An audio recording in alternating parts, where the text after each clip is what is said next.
Salut à toi. Bienvenue dans Croissance Personnelle, un podcast de dev perso par Valentin Deleuze.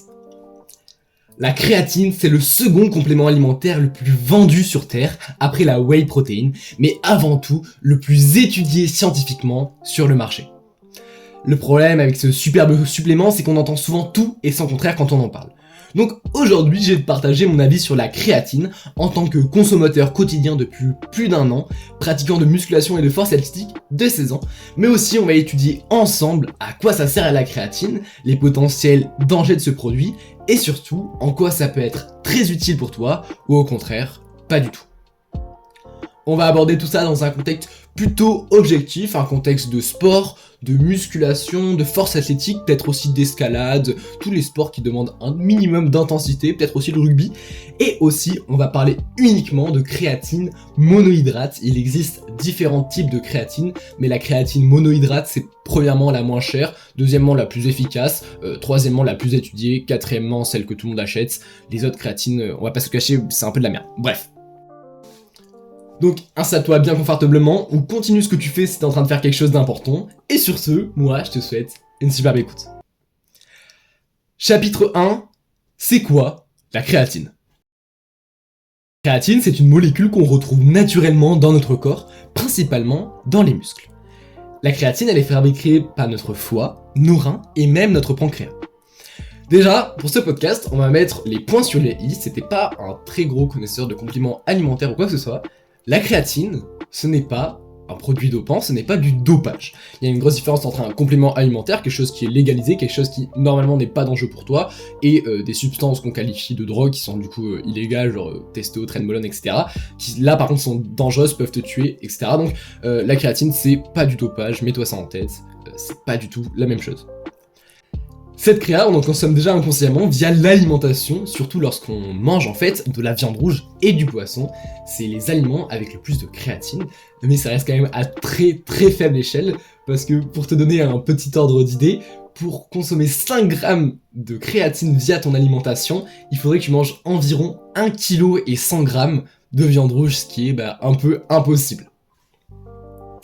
Donc la créatine, c'est chouette de se supplémenter parce que sinon c'est impossible d'avoir son quota journalier via l'alimentation, ou sinon t'as des problèmes de digestion.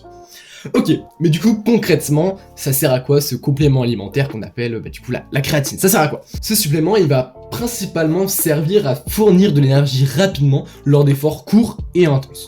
En gros, quand tu fais une série de, par exemple, squats lourds, quand tu fais même un sprint ou un max développé couché, c'est là que la créa, elle rentre en jeu. En gros, elle va recharger ce qu'on appelle l'ATP. L'ATP, en gros guillemets, c'est une sorte de batterie de nos muscles. Scientifiquement, je vais pas t'expliquer qu'est-ce que c'est, déjà parce que j'ai peur de faire des erreurs, mais c'est une sorte de batterie de nos muscles. Mets-toi ça dans la tête, comme ça, c'est un peu plus simple à comprendre. Donc, en se supplémentant, ce qu'on recherche, c'est à saturer nos réserves de créatine musculaire pour avoir un petit boost de performance et aussi un petit boost de force. Mais c'est pas tout. La créatine, ça va te permettre de gagner de la force, et ça, c'est le point le plus important lorsqu'on consomme de la créatine, j'en reviendrai juste après. Du coup, ça va permettre de gagner de la force, d'améliorer tes perfs, en termes notamment de vitesse et d'explosivité sur certains mouvements. La créatine, surtout sa consommation, du coup, elle est aussi réputée pour permettre d'augmenter ta masse musculaire, et en toute honnêteté avec toi, c'est quelque chose de vrai, c'est pas non plus impressionnant. Selon les études, il y a beaucoup d'études qui sont faites en rapport avec la créatine, c'est entre 1 et 1,5 kg de masse musculaire sèche, donc du bon muscle, par an. Ce qui en soi est très correct, mais pas non plus abusé, c'est vraiment plutôt chouette, mais c'est pas non plus incroyable. Cette masse musculaire, c'est principalement de la rétention d'eau intramusculaire. T'as sans doute déjà dû entendre que la créatine, ça fait de la rétention d'eau. La rétention d'eau, d'habitude, c'est quelque chose de pas méga chouette. C'est un peu comme du gras, vite fait, je mets plein de guillemets. Mais là, c'est pas du tout pareil. C'est en gros de l'eau qui rentre dans tes muscles. Donc en fait, ça construit tes muscles. C'est un peu bizarre, la rétention d'eau intramusculaire. Mais c'est une très très bonne rétention d'eau. Parce que, pour le petit rappel, les muscles, ils sont composés à 72% d'eau. Donc c'est plutôt chouette.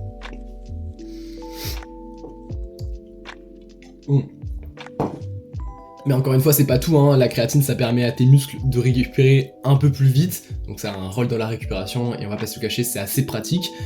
Et surtout, ce que je trouve le plus intéressant avec la créatine, parce que ok, ça booste tes perfs, bon, il y en a plein des compléments alimentaires comme ça, non, c'est faux, mais c'est plutôt chouette la créa sur le plan physique, mais il y a aussi un truc très très intéressant, et un truc aussi un peu bizarre, c'est que la créatine, ça permet de légèrement améliorer tes capacités cognitives, et ça, on va pas se le cacher, c'est quand même assez rare pour un complément alimentaire. Je sais pas si t'as déjà vu un complément alimentaire qui améliore tes capacités cognitives, mais peut-être le magnésium, je sais pas, mais en tout cas la créa, ça permet de les booster un peu, et je trouve que c'est vraiment super stylé. Chapitre 2, mon expérience et mon avis avec la créatine. Je vais faire un peu de storytelling, j'espère que ça te dérange pas. Si tu me connais pas, je m'appelle du coup Valentin, là actuellement j'ai 16 ans, et je suis quelqu'un qui fait de la musculation et de la force athlétique depuis à peu près 2 ans, 2 ans et demi, muscu depuis un peu plus longtemps, enfin je fais de la muscu depuis 2 ans et demi, force athlétique depuis 1 an à peu près. Et je suis un petit gabarit, c'est-à-dire que toute ma vie j'étais quelqu'un de très petit en taille et de très maigre, j'ai eu des gros problèmes de poids à une époque, et c'est notamment la raison de pourquoi je fais mes podcasts, c'est un peu pour donner un peu des conseils peut-être sur la prise de muscle, la prise de poids en règle générale, et même sur sensibiliser les gens à ne pas discriminer les gens parce qu'ils sont maigres ou d'ailleurs trop gros. Mais bref, je suis quelqu'un de petit gabarit, maintenant ça a un peu changé, je suis toujours quelqu'un de assez petit en taille, je crois que je mesure 1m65, et donc c'est quand même relativement petit, et en termes de poids je suis à 55, 56, 57 kilos sec, c'est-à-dire j'ai très peu de body fat, donc c'est quand même principalement du muscle, donc ça c'est chouette, mais il y a une grosse époque de ma vie où j'ai été beaucoup plus maigre. Quand j'ai commencé la muscu, je pesais dans les alentours de 36-37 kilos pour 1m50, ce qui est vraiment un sous-poids assez impressionnant. Bref, et donc comme je l'ai dit tout à l'heure, je prends de la créa depuis 1 an, et il y a 1 an je faisais peut-être 1m60, donc c'est à peu près la même taille, mais je devais faire peut-être 50 kilos, il y a 1 an, on était en avril, ouais, il y a 1 an je devais peser 50 kilos, et ça m'a vraiment aidé. Ce que j'ai remarqué avec la créa, depuis les 1 an que j'en prends, c'est du coup déjà un gain de force vraiment beaucoup plus rapide que la normale. Pour moi, c'est le truc qui m'a le plus choqué avec la créatine. Je voulais en prendre parce que je voulais que ça m'aide à construire plus de muscles, parce que j'avais pas mal d'objectifs en rapport avec mon poids, ma prise de muscle, être plus stock en fait. Mais en fait, ce que j'ai remarqué le plus, c'était vraiment que j'ai eu une meilleure force grâce à la créatine, et je pense sincèrement que la créa, ça permet avant tout d'améliorer ta force, même s'il y a toujours une part de gain musculaire. Ensuite, dans le même truc, du coup, j'ai quand même ressenti une prise de muscle plus rapide. Je m'attendais pas à ce que ce soit... Enfin, je m'attendais un peu mieux, j'avais une attente un peu irréaliste de ça, mais j'ai quand même pris plus de muscles que si j'en avais pas pris, parce que je connaissais déjà ma progression sans créatine, et avec de la créatine tous les jours, j'ai remarqué que ça allait quand même un peu plus vite. Je le rappelle encore une fois, mais j'ai pris du muscle sec, et ça, je pense que la créatine, c'est vraiment un game changer pour ça, c'est que ça va pas... C'est pas tu vas prendre beaucoup de poids avec du gras ou quoi, c'est que tu vas prendre du muscle sec, et ça, c'est très pratique. Ensuite, la créatine, ça m'a fait perdre mes cheveux. Là, je commence à être chauve alors que j'ai 16 ans. Et non, c'était une petite blague. Petite blague, ça y est, je me lance dans l'humour maintenant. Non, la créatine ne devient... Pardon, j'ai un peu improvisé là, je suis désolé. La créatine, ça rend pas chauve. J'entends un nombre de conneries pas possibles sur les réseaux sociaux. La créatine, normalement, si c'est bien consommé, si t'as pas de problème de rein déjà à la naissance ou quoi que ce soit... ça va pas te rendre chauve, ça va pas... Non, t'inquiète pas, tu vas pas perdre tes cheveux à cause de la créa. Bref, j'arrête les conneries. La créatine aussi, ça a grave amélioré ma récupération musculaire, donc c'est-à-dire que en plus, je peux faire des entraînements un peu plus intenses sans être en PLS le lendemain si je prends de la créa. Et un autre truc qui a été assez chouette, c'était comme mes podcasts, peut-être tu le sais, mais j'ai pas mal de problèmes d'énergie, c'est-à-dire que je me sens souvent un peu mou et je trouve plein de moyens pour régler ça, le sommeil, la caféine, le gingembre, etc.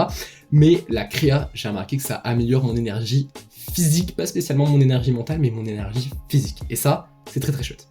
Donc la créa, je te dis honnêtement de toi à moi, ça fonctionne vraiment. Mais si jamais t'es un peu perdu sur comment ça fonctionne, comment même c'est en fait la créa, qu'est-ce que c'est, je vais t'expliquer, moi, personnellement, comment je la consomme. Alors, c'est ma consommation personnelle, c'est un peu une consommation aussi universelle, je fais comme pas mal de pratiquants. C'est la consommation que je te conseille parce qu'elle est normalement sans risque. Hein. Je mets normalement pas pour te faire peur, mais juste la créatine, si t'as de base un peu des problèmes de santé, il faut, je pense, se demander conseil à un médecin avant d'en consommer. C'est pas dangereux, mais il faut quand même y faire attention. Bref, je te conseille de faire comme je fais parce que c'est la meilleure des trucs pour consommer de la créa.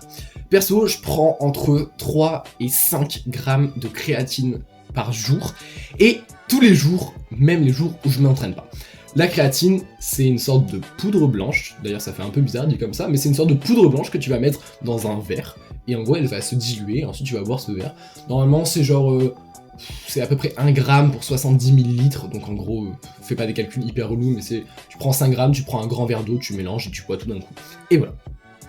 L'heure à laquelle tu prends ta créa, ça n'a pas vraiment d'importance. Il y a pas mal d'études qui se contredisent. Il y en a qui disent le matin, il y en a qui disent pendant l'entraînement, il y en a qui disent après ou quoi que ce soit. L'étude qui a apparemment le plus fonctionné, mais c'est très léger, ça serait après l'entraînement. Et encore une fois, c'est très très léger. Moi, personnellement, je prends ma créa tous les matins. Parce que comme ça, c'est un peu mon habitude. Je sais que le matin, j'ai une sorte de morning routine. Et comme ça, quand je fais ma morning routine, ça me permet de pas oublier ma créa, parce que de temps en temps, bah, je l'oublie.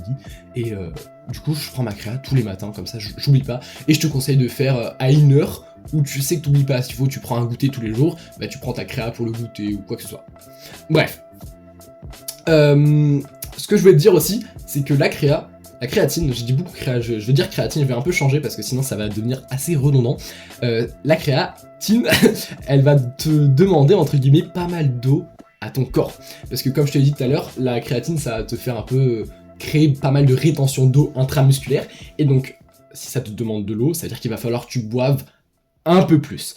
Je m'explique. Déjà, je te conseille de boire plus d'eau. Je pense qu'un jour, je vais faire un podcast sur l'eau, parce que l'eau, c'est incroyable. Je pense qu'on boit pas assez, et puis même l'eau qu'on boit, elle est un peu... C'est la merde maintenant, avec tous les perturbateurs endocriniens, mais bref, on va pas faire un podcast sur l'eau. L'eau, c'est hyper chouette pour ton cerveau, ton corps, même ta peau, etc. Mais quand tu prends de la créa, sincèrement, je te conseille de prendre peut-être un demi-litre d'eau par jour en plus, à part si de base tu bois déjà beaucoup d'eau, faut pas boire trop d'eau en plus, mais je te conseille un demi-litre d'eau en plus par jour. Je pense que ça serait vraiment pas mal. Genre si t'as l'habitude de boire 1,50 litre, bah, si tu prends de la créa tous les jours, je te conseille de boire 2 litres, voilà. Et même petite parenthèse, il y a pas mal d'applis qui permettent de traquer l'eau que tu bois, et c'est assez chouette, parce que quand on est quelqu'un qui boit pas assez d'eau, ça peut vraiment nous aider, ou au contraire, si on est quelqu'un qui boit trop d'eau, ça peut aussi nous aider. Bref, je ferme la parenthèse sur l'eau, bois plus d'eau, c'est trop bien. D'ailleurs, ça me donne un peu ça, je vais boire un peu. La créatine, je l'ai dit tout à l'heure, c'est un complément alimentaire qui est très peu cher, et je vais t'expliquer pourquoi. La créatine, c'est souvent sous forme de pot ou de sachet de 500 grammes, c'est souvent des doses de 250, 500 ou 1 kg, et pour référence, 500 grammes c'est environ 30 € selon la moyenne du marché, et donc du coup 1 kg c'est environ 60 €. Et là tu vas me dire que c'est hyper cher, parce que genre un produit à 60 € le kilo, c'est méga cher sa mère, mais en fait pour un complément alimentaire, c'est pas très cher, parce que je te le rappelle, en fait, tu prends 500 grammes par jour, donc en fait sur le long terme, bah, ça coûte pas très cher. En fait, là, c'est Valentin du futur et j'ai dit une petite bêtise dans mon podcast. J'ai dit 500 grammes par jour. Non, c'est 5 grammes par jour. Ne prenez pas 500 grammes par jour de créa. Sinon, vous allez potentiellement mourir. C'est 5 grammes de créa par jour. Voilà, bisous, bonne écoute. Genre, peut-être que tu vas cramer si t'en consommes vraiment tous les jours, même un peu plus que 5 grammes. C'est à peu près 60 € par an, c'est 1 kg par an. Donc, en vrai, c'est pas très cher. Comparé, par exemple, à la whey protein, qui est à peu près le même prix, sauf que là t'en consommes pas 5 grammes par jour, mais plus 20 voire 40 de temps en temps, donc c'est pas du tout pareil. Donc c'est chouette parce que la créa, c'est assez abordable. Après c'est toujours un petit investissement de mettre entre 30 et 60 € par an, voire peut-être un peu plus. Moi je sais que je consomme quand même pas tout le temps 5 grammes, je suppose aux alentours de 3, parce que je le rappelle, je suis un petit gabarit, et je pense que c'est mieux que j'en consomme pas énormément, et comme ça dure plus sur le long terme. Bref, c'est pas très cher, et ça c'est pratique. Mon opinion avec la créa, c'est que ça peut être très utile, ou au contraire, une vraie perte d'argent. Je m'explique. Déjà, je considère que si tu fais pas spécialement de sport, même si tu fais un sport mais qui ne demande pas non plus énormément d'intensité, ou si tu fais genre du sport juste une fois par semaine, je considère honnêtement que la créatine, ça va pas être d'une grande utilité, parce que la créatine, elle rentre en jeu quand tu fais pas mal de sport. Ensuite, la créa, c'est un complément alimentaire, pas une nécessité. Je vais répéter cette phrase, c'est hyper important, c'est un complément, pas du tout une nécessité. C'est-à-dire que tu vas quand même très bien progresser sans créatine. Juste la créatine, chez certaines personnes, ça peut être un petit coup de boost. En revanche, si t'es quelqu'un d'un peu maigre, tu t'entraînes depuis vraiment longtemps, mais tu galères à prendre du poids, tu galères à prendre du muscle, tu galères à prendre de la force, là, la créa, je parle en connaissance de cause, la créa, elle peut vraiment t'aider et être super bénéfique. Donc, faut vraiment voir le juste milieu, si c'est utile pour toi ou pas du tout.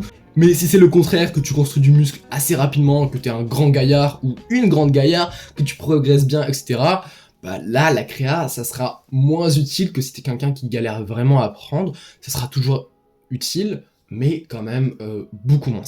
D'ailleurs, je tiens à le dire, la créatine et la musculation en règle générale, je sais que vous le savez, mais je le répète, c'est pas dédié aux hommes, c'est dédié à tout le monde, c'est autant pour les femmes que pour les hommes. Voilà, je referme la petite parenthèse. Donc, avant d'acheter de la créa, il faut que tu sois quand même un minimum rationnel et que tu te poses la question, est-ce que j'en ai vraiment besoin ? Ça, c'est une question vraiment importante. Si jamais t'as prévu d'en acheter, ou même après ce podcast, t'es en mode ah, je découvre ce complément alimentaire, je fais un peu de muscu et tout, ça pourrait m'aider. Avant d'en acheter, tu te poses la question, est-ce que concrètement j'en ai vraiment besoin ? Parce que déjà financièrement, ça peut être un investissement, c'est quand même pas rien, 60 € par an pour certaines personnes, à part bien sûr si tu dédies ta vie au sport et que t'as la chance d'avoir pas mal d'argent. Mais c'est quand même important d'être rationnel et pas de faire de bêtises. Juste petite parenthèse, si tu fais du power ou de la force athlétique, là je te conseille vraiment de prendre de la créatine si t'en as l'opportunité et si tu t'entraînes quand même assidûment et je sais pas, quand même pas une ou deux fois par semaine, un peu plus quand même. Là la créa elle peut t'aider parce que du coup je fais un peu de force athlétique et j'ai remarqué que grâce à la créa, squat, bench et deadlift, j'ai quand même pris beaucoup parce que la créa ça aide principalement sur la force. Voilà, je referme la parenthèse. À présent, on va passer à une petite série de disclaimers, et ouais, c'est un peu la fin du podcast, donc je suis obligé de mettre des disclaimers, parce que quand même, il faut faire attention. J'aime pas trop mettre des disclaimers, parce que c'est un peu chiant, mais t'en fais pas, la créa, normalement, c'est pas dangereux. Ok, disclaimer numéro 1, je te conseille de ne jamais dépasser 5 à 6 grammes par jour, tous les jours. Le surdosage, ça peut être assez dangereux pour tes reins, ton corps est pas fait pour choper autant de créatine. Il y a pas mal d'études et de personnes, parce que vraiment le nombre d'études sur la créa c'est impressionnant, il y en a des dizaines de milliers, je te jure, va checker sur internet après, c'est impressionnant. C'est d'ailleurs un des problèmes de la créa, désolé je pars un peu dans notre monde, mais c'est un des gros problèmes de la créa, c'est qu'en fait il y a tellement d'études que les gens disent un peu tout leur contraire, parce que, ok, il y a une étude qui dit faut la prendre le matin, il y a une étude qui dit blablabla, il y en a une étude qui dit faut prendre 3 grammes, il y a une étude, c'est chiant. Au bout d'un moment, c'est chiant. Moi, je te conseille vraiment, fais tes expériences toi un peu, juste évite le surdosage, et tu vois ce que toi, c'est le mieux pour toi, parce qu'il y a trop de trucs qui se contredisent, quoi que ce soit. Fais les choses simples, rentre pas trop dans le complexe, sinon tu vas te perdre, et ça va te dégoûter. En tout cas, moi, vraiment, je regardais toutes les études, tous les jours, etc., et au bout d'un moment, ça m'a juste saoulé. Bref, dépasse pas les 5 à 6 grammes par jour. Il y a pas mal de personnes qui font un peu des sortes de cures de... C'est un peu bizarre, ça fait un peu produit dopant d'ailleurs. Des cures de créa. En mode pendant une semaine, je crois qu'ils vont prendre 20 grammes tous les jours et ensuite pendant 2 mois, ils vont s'arrêter. En soi, je crois que c'est le même résultat, mais je te déconseille de faire ça parce que c'est plus compliqué. Enfin, c'est plus de galère, c'est plus de calcul. Pour le même résultat, moi je te conseille de prendre ta dose quotidienne tous les jours. Ensuite, deuxième disclaimer, et celui-là super important, vraiment écoute très bien, la créatine ne va pas te faire devenir un super héros. Et ça c'est hyper important, on a grave des attentes super irréalistes avec du coup les compléments alimentaires, la créatine, les protéines en poudre, etc. Mais ça va pas te faire devenir un Hulk ou quoi que ce soit, ça va toujours prendre du temps, c'est toujours du travail, juste ça va te faire un petit coup de boost et pour certaines personnes qui en ont besoin, ça peut vraiment les aider, mais c'est pas une progression non plus qui va être instantanée, ça va toujours prendre pas mal de temps. Troisième disclaimer, je le rappelle encore une fois, c'est le même principe, ne te fais pas d'attentes irréalistes, la créatine c'est pas miracle, c'est très chouette, c'est vraiment un bon gros coup de boost, surtout chez certaines personnes. Il y a certaines personnes qui ont une meilleure réponse à la créa que d'autres, mais c'est pas non plus un miracle. Je le précise parce que quand j'ai acheté de la créa et que j'en prenais depuis quelques mois, j'étais en mode ah mais je progresse pas ou quoi. Non, en fait c'était normal, juste j'avais des attentes beaucoup trop élevées. Quatrième et dernier disclaimer de ce podcast, la créatine c'est pas dangereux si tu respectes les normes et que t'es pas trop jeune et aussi que t'es pas une femme enceinte. Mais si jamais, tu peux consulter un médecin si t'as pas trop envie tu sais que t'as des petits problèmes de santé ou quoi que ce soit, peut-être sur les organes. Parce que moi je te conseille un peu de prendre de la créa, mais en même temps je te dis de faire attention. Donc si jamais t'as prévu d'en consommer la créatine, va demander un conseil à un médecin si t'as des problèmes de santé, comme ça tu seras réglé, tu seras rassuré, et surtout c'est toujours bien d'avoir l'avis d'un professionnel. Finalement, je recommande quand même fortement la créatine pour ceux qui en ont le plus besoin, et aussi la capacité financière.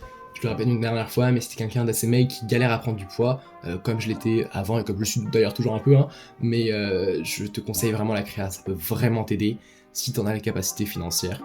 Ça peut vraiment être un petit game changer. La créatine, c'est le complément alimentaire le plus étudié sur le marché. C'est quand même très peu cher comparé à d'autres et c'est quand même assez fort en termes de bénéfices. Et avant de clôturer ce podcast, si jamais toi là derrière ton PC, derrière ton casque, derrière ton téléphone, t'es un auditeur ou une auditrice assez régulier ou régulière, n'hésite pas à me dire si t'aimes bien les podcasts sur l'alimentation, parce que en gros là les 3-4 derniers podcasts, je crois, je me souviens plus, 3 derniers podcasts, j'ai fait des podcasts sur l'alimentation, sur le gingembre, la caféine, et là je suis sur la créatine. Et moi ça me plaît grave de faire des trucs sur l'alimentation parce que c'est quelque chose qui m'a grave sauvé dans mon voyage un peu de prise de poids, de changer mon corps, etc. Mais si jamais en fait ce qu'il faut ça plaît pas trop à mes auditeurs ou mes auditrices, donc n'hésite pas à me dire en commentaire ou en message privé sur Instagram si t'aimes bien un peu cette série sur l'alimentation. Je pense que je vais la clôturer, je referai d'autres épisodes sur l'alimentation, mais dis-moi si tu kiffes à fond les épisodes sur l'alimentation ou au contraire c'est moins ton kiff, tu préfères plus des trucs dev perso, sport ou quoi que ce soit. N'hésite pas à me dire ce que tu voudrais entendre dans mes prochains podcasts en commentaire. Écoute, je te remercie sincèrement d'avoir écouté ce podcast jusqu'à la fin. J'espère que je t'aurai donné un œil un peu plus ouvert et objectif sur la créatine, que maintenant tu seras au courant que c'est pas un produit dopant, que tu vas pas devenir chauve. Ça peut être très utile comme pas du tout, et que ça peut quand même sauver un peu le poids et le corps de certaines personnes.